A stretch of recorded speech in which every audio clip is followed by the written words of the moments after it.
সকলকে জানাই স্বাধীনতা দিবসের অনেক অনেক শুভেচ্ছা। আজ যেহেতু সকালে স্কুল ছিল, অনেকটা সকালে স্কুল ছিল, তাই ঘুম আর ভাঙছিল না। তো যাই হোক, উঠে ফ্রেশ হয়ে মুখ টুক ধুয়ে রেডি হয়ে নিয়েছিলাম। আর আজকে আমরা সব টিচাররাই পরবো কিন্তু লাল সাদা শাড়ি। আর এই শাড়িগুলোর মধ্যে একটা আলাদাই অনুভূতি আছে। আমরা এই রকম প্রত্যেকটা অনুষ্ঠানেই কিন্তু আমরা এই রকম শাড়ি পরি, সাদা লাল শাড়িগুলো পরি। আমারটা এবার একটু অন্যরকমই আমি পরেছি, কারণ আমি প্রত্যেকবারই সাদা লাল শাড়ি পরি। এবার অফ হোয়াইটের মধ্যে শাড়িটা পরেছি। এই শাড়িটা ছিল কিন্তু আমার মায়ের, আমার শাড়ি ছিল না।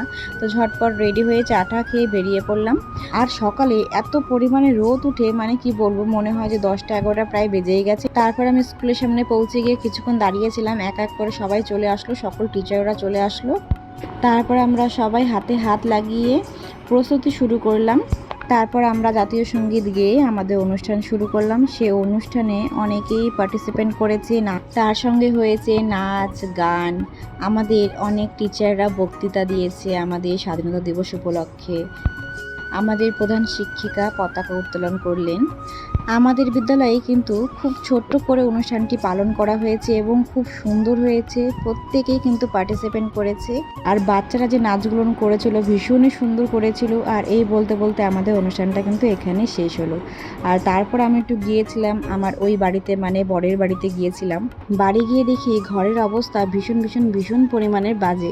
তাই ঝটপট গিয়ে আগে বেডশিটটাকে চেঞ্জ করে নিলাম, কারণ অনেক দিন থেকে সেই বেডশিটটা পাতা ছিল। আর এই টেবিলটা আমি যত গুছিয়ে রাখি, গুছিয়ে আর থাকে না। মানে কি বলবো, আমার বর গুছিয়ে রাখতে আর পারে না। তারপর একটি বেডশিট বের করে বেডশিটটাকে পেতে নিলাম। আর এই বেডশিটটা আমার ভীষণই প্রিয় একটি বেডশিট। এই বেডশিটটা আমার বিয়েতে বাড়ির থেকে দিয়েছিল, আমার বাবার বাড়ির থেকে দিয়েছিল। তাই ভীষণ পছন্দের কিন্তু চাদরটি আমার।